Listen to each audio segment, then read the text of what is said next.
Hey. Il est sûrement déjà arrivé de donner des petits noms affectifs à des gens que vous appréciez, à des proches, à des amis, à des gens qui peuvent vous fournir un intérêt. S'il fallait classer les surnoms, je crois qu'il y a 3 catégories de surnoms. Il y a les surnoms animaliers, excusez-moi de dire ça comme ça. Il y a les surnoms gourmands et les surnoms comme mon bébé, je sais pas trop où classer ça.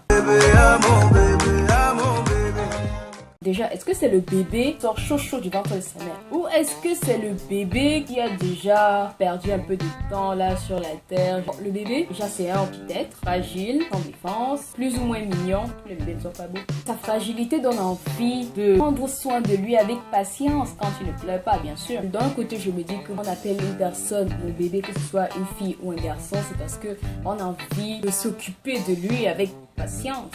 Mais d'un autre côté, ça peut être dérangeant parce qu'on sait que le bébé ne réfléchit pas. C'est l'être le plus inconscient sur Terre, de la race humaine. Tu sais pas? Le bébé en fait est comme un vase vide qu'on peut remplir avec n'importe quoi. Voilà, c'est un peu comme une poupée, on en fait ce qu'on veut.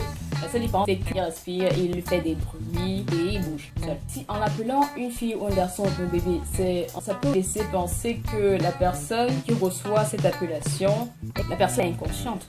C'est vrai que vu comme ça, c'est un peu moins mignon. Ma puce reste avec moi ce soir. La puce est un insecte qui présente quelques caractéristiques intéressantes.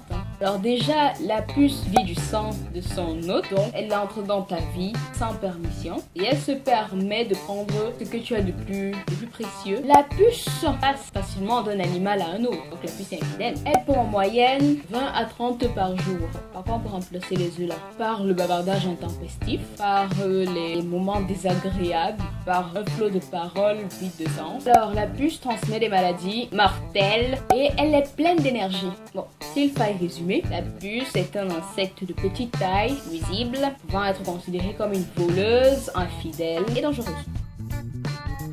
Alors on dira que cette personne présente un de ses caractères, ou deux.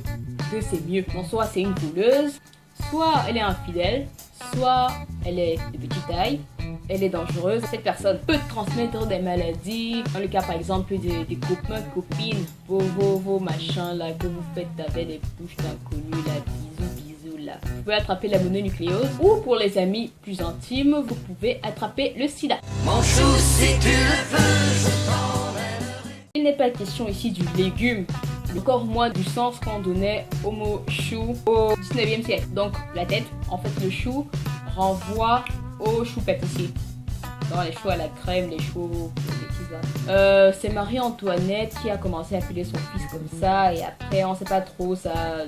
On sait pas tout ce qui s'est passé, les gens ont commencé à copier et voilà. Mais maintenant la question que je me pose c'est pourquoi elle appelait son fils mon chou. Sur ça en fait je n'ai rien à dire parce que je vois pas de mauvais côté à regarder.